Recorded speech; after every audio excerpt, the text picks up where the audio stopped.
Hi, everyone, and welcome to this presentation of Impress for Success.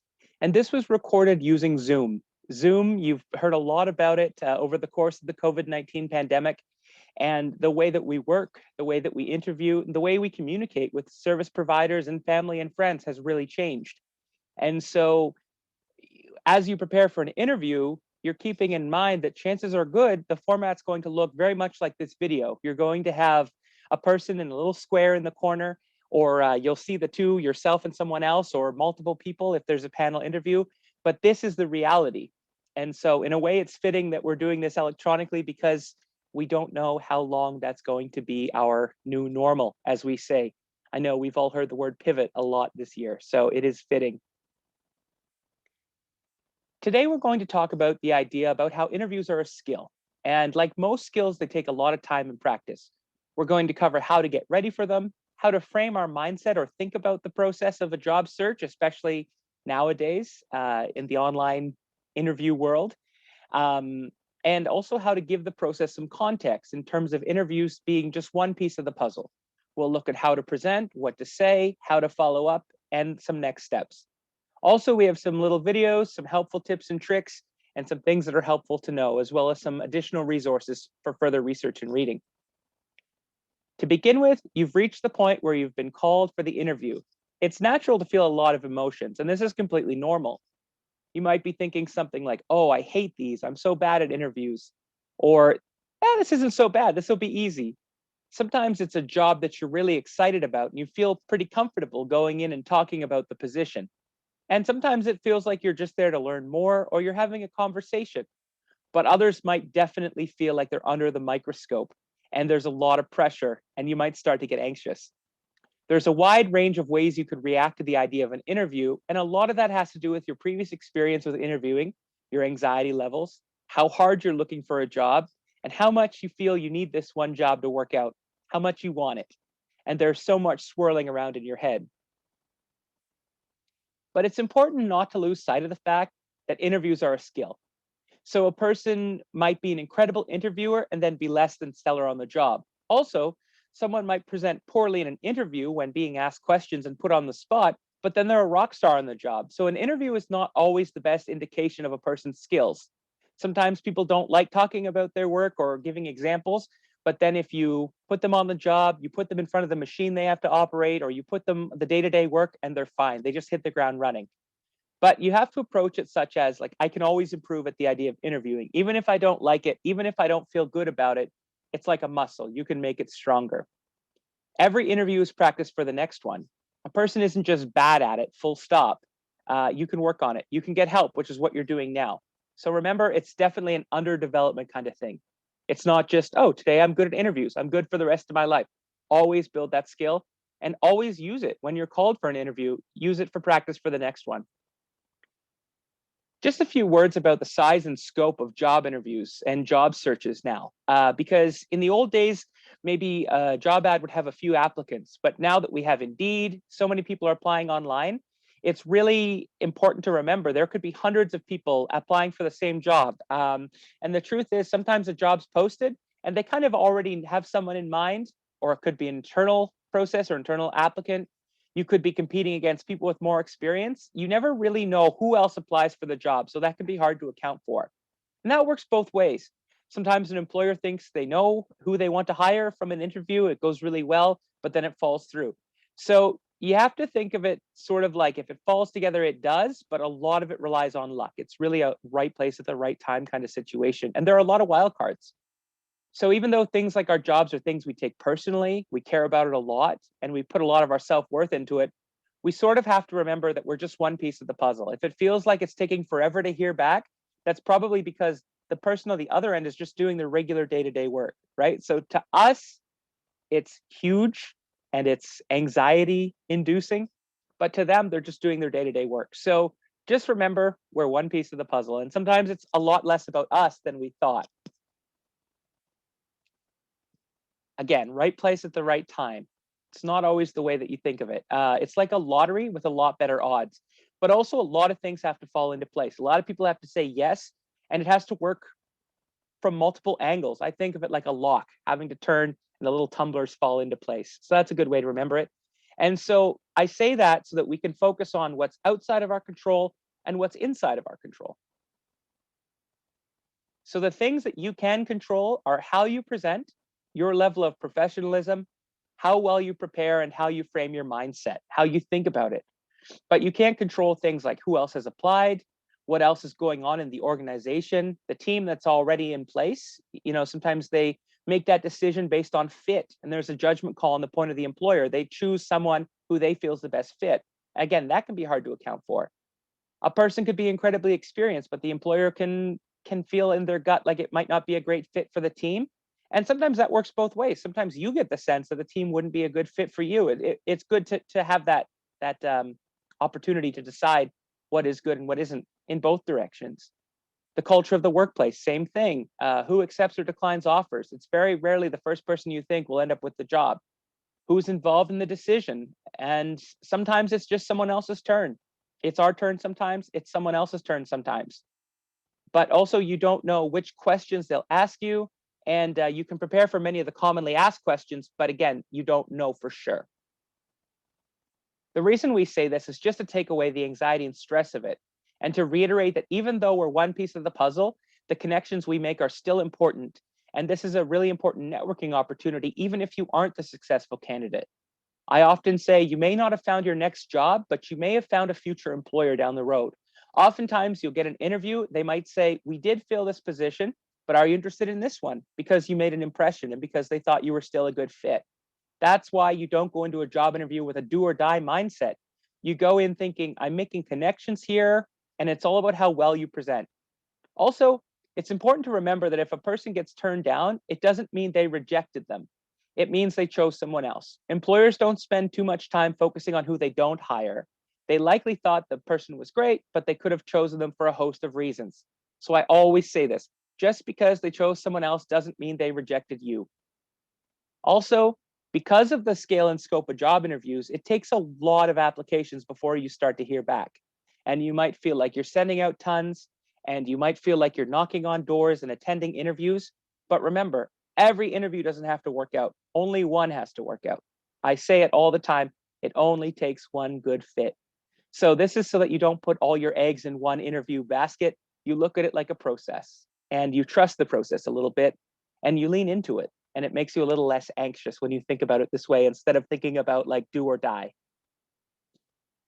All of this is to say, it helps you frame your mindset walking into the interview and put things in context. You don't go in there worried about getting the job. You go in worrying about how well you present. As you walk out of there, you shouldn't be thinking, oh, I hope I got the job. You should think, well, I gave them the best I've got. The rest is up to them. It's beyond your control. This is also true at job fairs as well. It's more about presentation and networking than it is about trying to find the job. And when we frame it like that, we go into it like we're just meeting new people, having a conversation. It makes us less anxious. When you're nervous about presenting and you present poorly, it creates a self-fulfilling prophecy. You think, oh, I'm going to be bad at this. I was bad at this. If you think you will tank it and you're stressed and you do tank it, then you tell yourself, I did poorly, but really it was because of the stress. They all play on each other. It becomes convoluted. So just remember, it's not about getting the job. Present as well as you can. So what does that mean? Now that our target is presenting well, how do we do that and what do we consider? And so how we present ourselves encapsulates a lot of things. We're talking physically, professionally, personally, and our level of professionalism and how much we prepare, how well we prepare, and how much time we put into getting ready for the interview. These are just a few of the things that are within our control, like we said on the past slide.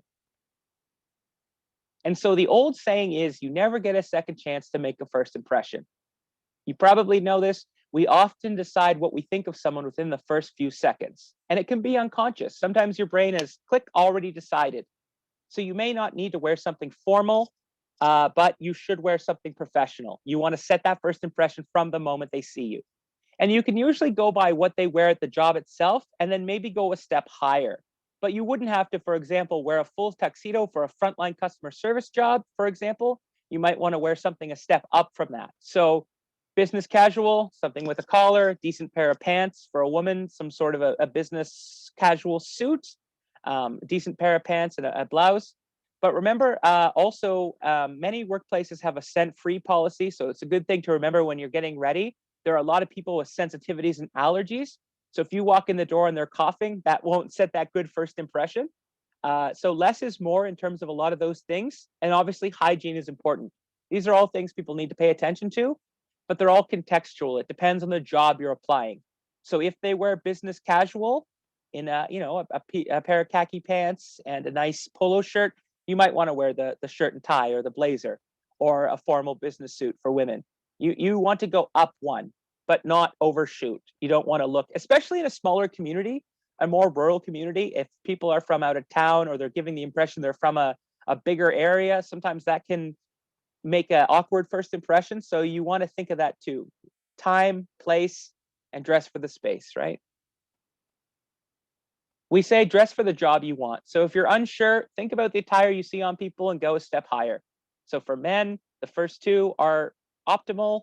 If it's a business casual type job, if the people day to day look like the guy on the second guy, then you might want to wear a suit and tie. If the women look a little bit like the first or second women, you might want to go a step up and wear something that looks more formal. Overdress would be preferable to underdress, but again, don't overshoot. I had someone say, you don't go in looking like you're the owner. That's a little too pretentious. You go in looking like the part owner. So you should walk in and say, who am I? I'm part owner. That's a funny little thing I thought of, but it's a good way to kind of frame it. And so this is a really good comparison. Most of you will be experienced with professional presentation, but you won't have had a lot of experience with interviewing maybe. If you haven't, this video is a helpful snapshot of what to do and what not to do. It's also a good comparison. It uses the same guy in both scenarios. So I will just start this one.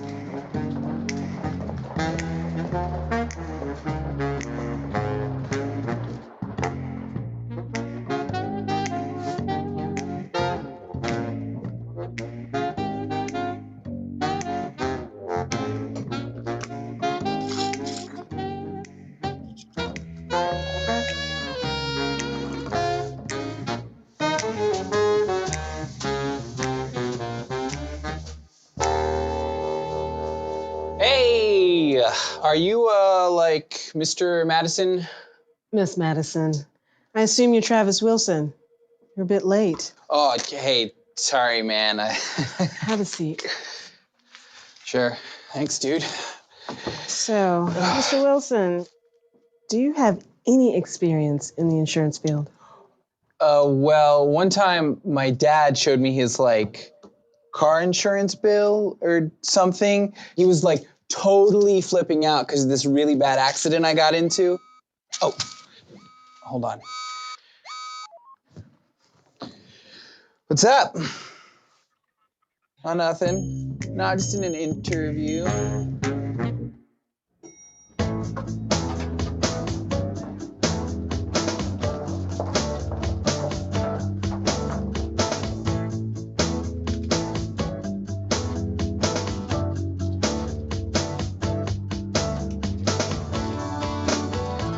Mr. Wilson.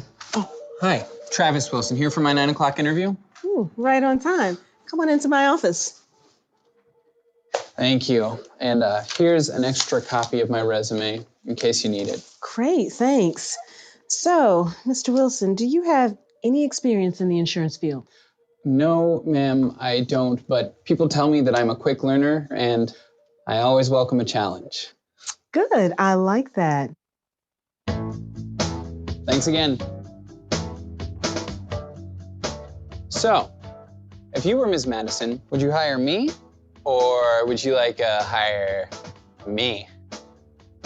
When you're applying for a job, a positive attitude and enthusiasm can make all the difference. Dress appropriately, be on time, smile and make good eye contact. Be positive and upbeat when you talk about your training or work experience. That way, you'll show an employer that you want to be at work and that you're willing to do what it takes to get the job done. Yeah, whatever, dude. To find out more, just log on to our website. So I like that video because it's a helpful comparison and it does show both sides. The same guy was in both cases. So you see what not to do and what to do through the lens of the same person. So just to show you that, because there are some things that go without saying, but there's a reason why we say them. We see some things in interviews that could be avoided if people did more preparing, people put more preparation into them. When you are preparing, a couple of good things to know. First of all, you want to research the company all the time. 100% of the time, you must research. You will probably get asked what you know about them and why you think you're a good fit. And you never want to give the impression that it's the first time you're hearing about them. They'll say something like, "Why should we hire you?" And I know you want to say it. I know you're thinking because you're hiring, but you're going to need something more than that. You need something like you think the company's vision matches your values.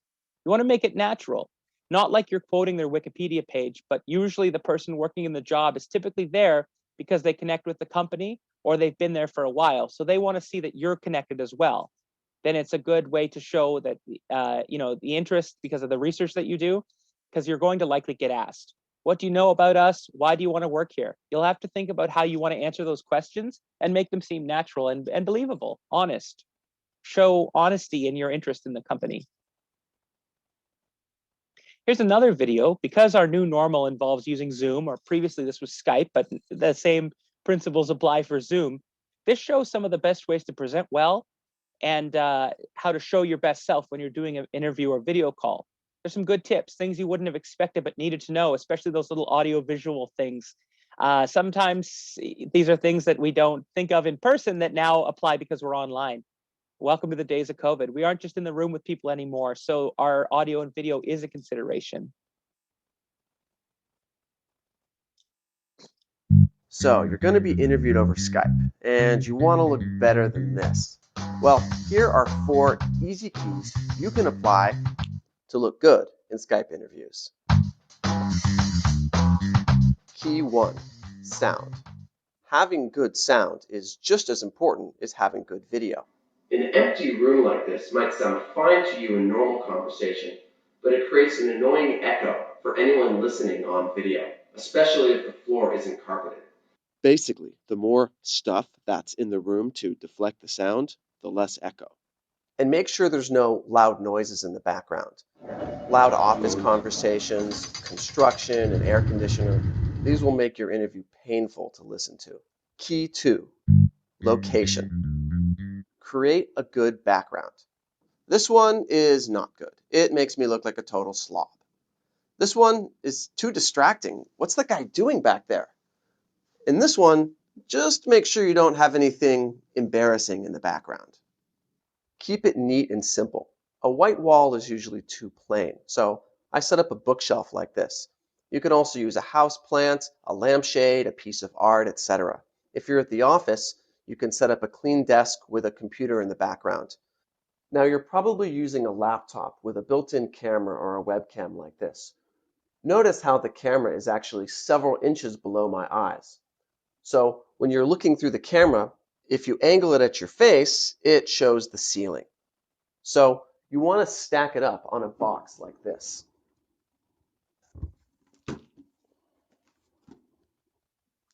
Basically, you want the camera at eye level because this is the way people are used to seeing you.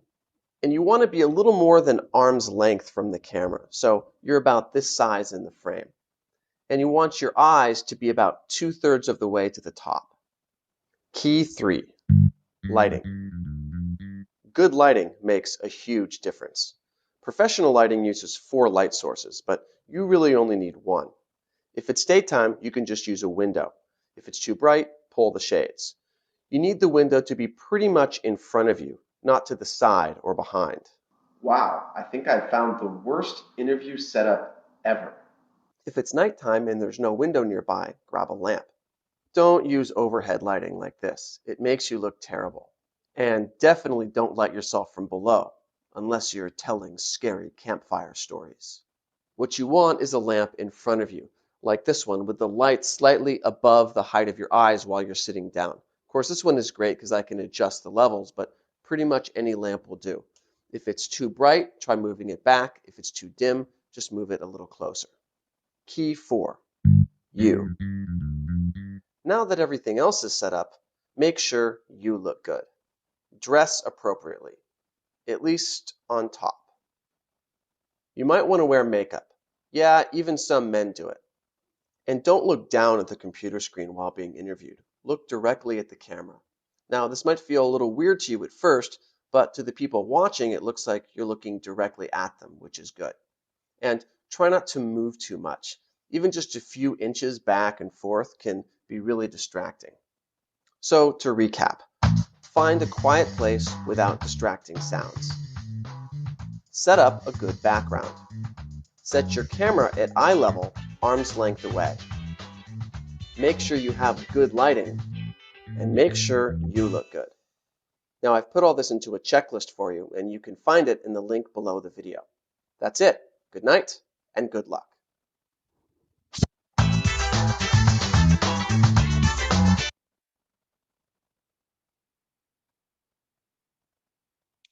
Another thing, so like he said, preparing visually, right? But another thing is to know yourself and know your strengths and weaknesses. So you want to think about how to answer those questions about who you are as a person, including what you're good at and what you need to improve on.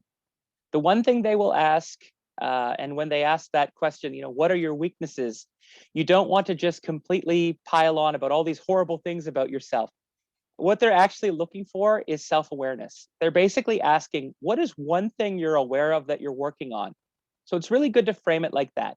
I'm aware that I need to do this. I know that sometimes this is what happens. And you don't want to choose a deal breaker like I never show up and I steal the office supplies. You want something you know is fixable, but isn't too backhanded. So you don't want to say something like, my problem is I care too much, or I work too hard. This sounds fake. Sometimes personally, I say I talk too quickly. I get too worked up. I have to bring it down a bit. I have to be more present in the moment. I think that's a good self-awareness one. But you want an example of something you're aware of and that you're working on. So always accentuate the positive. Even if they ask what you see as a weakness, they want to see that awareness. The question becomes, I guess, what to do when you're not aware of it, though, when you don't know what that you need to work on. So some stuff for some self-insight, if you're looking, there are some great resources to get a sense of your personality based on like a personality psychology quiz. As long as you answer them as honestly as you can, these kind of follow on a range. So it'll be very much disagree all the way to strongly disagree or in the middle. If you say in the middle for all your answers, you probably won't get strong results because you'll be pretty much indifferent. However, as long as you agree as much as you can or disagree, you'll get clearer results. One of the fastest and easiest ways to get a bit of insight is the free quiz 16 Personalities. And this is based on valid psychological testing. It's valid and reliable. That means it measures what it's supposed to measure, and you usually get the same results over time. For example, my results have always been very clear, but I have a friend who gets different results quite often, depending on the day. So this is based on a psychological model that's been around for close to 100 years. So if you wanted to do a formal MBTI, which is the Myers-Briggs Type Inventory, you would need someone trained in administering and interpreting those tests. But this one gives you it's free and it gives you an idea in about 12 minutes. And you won't get the same level as if you saw a psychologist, but you'll get some ideas. So again, it's self-directed. It may or may not be accurate as far as you see, but that's going to depend on how you answer the questions. So the MBTI is into 4 categories. So 4 different dichotomies, like introvert, extrovert. And that isn't about whether you're shy or outgoing, but it's more like where you get your energy from. So if you're an introvert, if you are around people, you find it draining and you have to go home, be alone, sit on the couch and recharge a bit. If you're the opposite, you need to be around people to get your energy. And when you aren't, you feel like that's draining. You feel like you're draining sitting all alone, wondering where all your friends are. Whether you get the information from your senses is the second one, sensing or intuition. Your senses like you're seeing, hearing, smelling, tasting, or whether you go by your gut feeling. Sensing and intuition is whether you think with your rational side and focus on logic or emotions. Judging is whether you're decisive, thorough, and highly organized, or if you prefer structure and planning versus just going with the impression you get. So perceiving is improvising, spotting opportunities and keeping your options open. So usually you fall in a line between these two categories. And so as a result, you'll either be I or E, S or N, T or F, or J or P. And so you do get a code. So for example, ENFP, ISTJ, and your responses are graded in terms of their percentage. So some people could be very clear, black and white. One might be very clearly an ENFP. Someone might be an ISTJ. Someone might be in the middle. So these are just the names of the categories. So for example, architect doesn't mean you're a good architect, but it's how they describe it. People who are into logic, people who use their more rational side. So ENFP is a campaigner, and those who are more introvert would have a different set of codes. Your responses are graded in terms of their percentage. Some people might be very clear, others might be closer to the middle. But the good thing is that when you do your 16 personalities quiz, you get a report. It takes about 12 minutes, it's very quick, but you get to see things like your strengths and weaknesses, possible career paths, your workplace habits. And usually people look through this and say, yeah, this is really accurate. This is close to my experience. So it's good for that too. You can also buy a profile if you want to see like 130 pages, but the free one is usually more than enough to get a sense for a job interview. And this is, again, if you don't know what you want to say about your strengths and weaknesses, they can give you character strengths, things that are internal, not just what you're good at, but how you are as a person. So this could be an interesting and really eye-opening experience for you. If you do really enjoy this, another option is the YMCA has partnered with an organization that provides a more in-depth one. It's called the Align model. And I got a colleague to give me one of hers because hers looks a little more balanced. As you can see, mine is all down the right-hand side. But basically, it's dichotomies like people-focused or outcome-focused, introvert, extrovert. They're very much one or the other. So the one on the left is more balanced. The one on the right is more clear. It's very stark. And so usually people are more inclined towards one side or the other. But if you answer to the best of your abilities, you'll find out it's pretty accurate. And this is a Wordle or a word cloud. It offers you some adjectives and some ideas about ways to describe yourself. And these are great words for a resume as well. So this comes in the Align model. If you do the one with the paint spatter on the last page, you'll also get one of these. So this is a good way to know yourself and to find information. So part of it is the process of picking your interview strength and your job interview weakness. Something honest but tailored to the employer. You don't want to pick your deal breaker. You don't want to be backhanded and say, and you can't just say my weakness is chocolate cake. But it's an exercise to be self-aware, not self-critical. You want to show an honest view of yourself and how you think things are and things that you're aware of that you're working on. Sometimes it's easier to come up with negatives than positives. So you have to prepare a little bit. You have to think about this in advance. Sometimes we're too hard on ourselves, so we have to frame it in a positive way that helps with our thoughts and mindset and how we see strengths and weaknesses. So another thing is people often ask, how do I answer some job interview questions, some common questions I may encounter? And so to answer a number of these questions, there are a lot of usual job interview questions you might get, and I can show you a great resource for that. It's hard to prepare exactly because there's so much variation between interviews. However, there are some that you'll always see, like tell me about yourself, tell me about a time when, what would you do if? And so a really great resource is called The Muse, which is themuse.com. It's a job blog full of articles for job seekers. But because the site is so big and hard to find things sometimes, the easiest way is just to Google the Muse job interview questions. And you will find this, which is your ultimate guide to answering the most common interview questions. As you scroll down, there's a list of questions. And a great each question has a great little recap at the bottom there. And then there's also a full article. Like I said, you Google it. It's the easiest way to find it. But you get the recap. For example, tell me about yourself. They say this question seems simple, but so many fail to prepare for it. Here's the deal. They give you a little recap, and then there's also a complete guide for every question. So if you want to read more, you can see a lot more about it. Some of them you might feel, I feel good about this.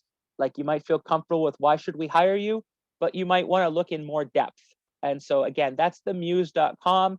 That's the easiest way to prepare for these specific questions because there's a lot of information there. It's a very comprehensive website. You want to remember to always be positive. We said this before, but I say go out the front door, always be in the best possible light. You don't want to be in a position where you badmouth a previous employer, because that makes the person interviewing you what you'll say about them if things don't turn out so well. Always positive, even if it wasn't a positive experience. You might say, I went in a different direction. I'm thankful for the experience, but it wasn't a good fit. If you have to talk about someone that you may have clashed with, you can say, I think they're doing the best they can. You want to be as positive as possible. Even if you have something going on in your mind, you spin it as, no, it was a good experience. It was positive. Go out the front door as much as you can. Don't misrepresent your qualifications. You want to present in the best way without being inaccurate. Reframe it positively. You want to choose things that are correct, but presented well. If you ask about something you don't know a lot about, just like the guy in the video, show that you're willing to learn and connect to your previous experience. He said, I don't know a lot, but I'm eager to learn. Or I haven't done that exactly, but I've done this, which is similar, and I'd like to learn more. Just go from the gut and say, I did this and I could relate it to that. Even when you don't know, there are a lot of things you can teach, but excitement and curiosity and interest and engagement are harder. If you have that part, you can figure out the rest. Don't sell yourself short. If you know you can do it and you can learn it, put it out there. And so this is a formula for answering behavioral questions like, tell me about a time when. Usually we call it the STAR model. So situation, task, action, and result. You describe a specific event or situation that you were in, which is the who, the what, the where, and the when. The task itself, what it is you had to do, what the challenge was, and what you ended up doing as an action, and then what happened, what was the result. So in these situations, we can often get in the weeds a little bit and start to explain the situation and ramble and put too much emphasis on what we're going to say, less than what we did. So you have to remember, they want to know what happened, but they're more interested in what you did, how you solved it, and what the result was. So time you had to deal with conflict. Well, you get in this big explanation of the conflict, but you say, oh, and then we just agreed to disagree. And okay, but what did you choose to do and what was the result? After we settled our differences, we went on, we worked together as a team for many years. The employer is most interested in what you did and what the outcome was. So don't spend too much time setting up the situation. You don't have to think back like, oh, it was Wednesday. No, it was a Tuesday. Oh, no, maybe it was a Monday. That's not important. It's more about what you did and what the outcome is that the employer wants to hear about. Remember, job interviews are a two-way street. So at the same time as the employer is seeing if you're a good fit for them, you're also seeing if they're a good fit for you. If you do get a bad feeling, keep in mind, see how the process goes and evaluate before making a decision. But it's still good practice for the interview.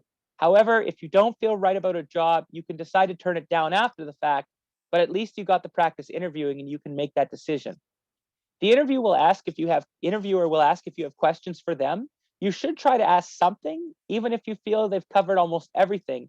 It's not usually a good idea to ask specifics of pay if they haven't given that yet. Some of that's also not ironed out until you accept the position, and they don't always like to talk about it at the interview stage. But you can ask if you need to know or if there's any specifics. However, one good question I like to ask, and it's kind of a good one to keep in the back pocket, is you could ask, are they going to let you know either way, which is good. And depending on the job, I like to ask, what is the most rewarding part of working here? If the person's happy about their job and excited about the work they do, they'll usually light up, and it's a good way to connect with them, and they'll engage with you and tell you an honest answer.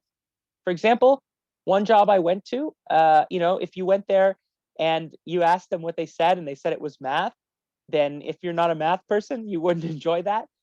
You would know it wasn't for you. But personally, one example, it was for an interview at a food bank. And when asking what the most rewarding part is, the lady said the $5 checks. And I asked a little more about that. And she said that after we help people out, sometimes people don't have much to give, but they'll send $5 or a few dollars because they care so much about what we did for them. They'll try to give us something. Even if they don't have much, they want to give back. And I thought that was a really cool answer, and it stuck with me. So it shows that I remembered it because I'm telling you now. It shows that's a neat way to get some good answers. Kind of makes the employer go, oh, okay, wow, that's a good question. And so it's one to use a lot. So after the interview, the biggest thing is to follow up because you might ask, will they let you know either way? If they indicate they will, then for the most part, if they haven't yet, you're still in the running. It might take forever from our perspective, but the employer's doing their day-to-day work plus trying to fill the position. One person's excruciating wait is just another person's day-to-day work. So even if it feels like it's taking forever, the employer might be doing many other things, so don't worry too much. If they told you they'd call you either way, they usually do. Always follow up with a short note. If you did a panel interview, try to get the names of everyone. For example, oh, tell Mary, John, and Susan, thank you very much. Or it was a great opportunity to discuss this position. Thank you for the chance. It's a courtesy, but it should be standard practice, and it keeps you in their mind. For example, if you are one of the only ones who does it, it may make you stand out. And so I would say always follow up. That's very critical. So your goal is, as a recap, understand your goal is not to get the job, but to present well. There are a lot of moving parts and lots of people in the mix. It could take longer than expected, and it may and may not be your turn this time, but it's probably less personal than you think. Lots of things are outside of your control. You can only control how you prepare and present. The rest is up to the employer. If you don't know how to answer the questions, you can do a personality quiz, research on the Muse, and you can think about how you would answer those situational questions. Situation, task, action, result. Finally, you should try to have a question to ask them. Even if you've covered everything in the interview, it shows you've researched and engaged. Even if you have to ask, what's the most rewarding part of the work? Lastly, remember to follow up. As well, if you're interested in career exploration, assessments, resumes, or connecting to employers, you can sign up with the YMCA, and your employment advisor can be your point person going forward. And they'll help you get the personality test I told you about, help you with your resume, cover letter, do mock interviews, maybe just not in person to person, but in Zoom, which is helpful.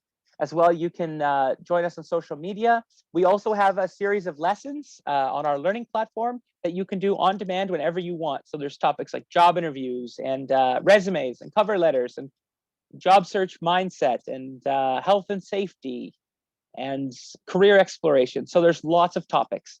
And so please connect with us. Give us a call, 519-371-9222, option 6, and we will connect with you and we will be your person going forward. So thank you very much for listening. I hope this was helpful. And if you have any questions, comments, concerns, queries, or anything else, please reach out. Have a great day and stay safe out there.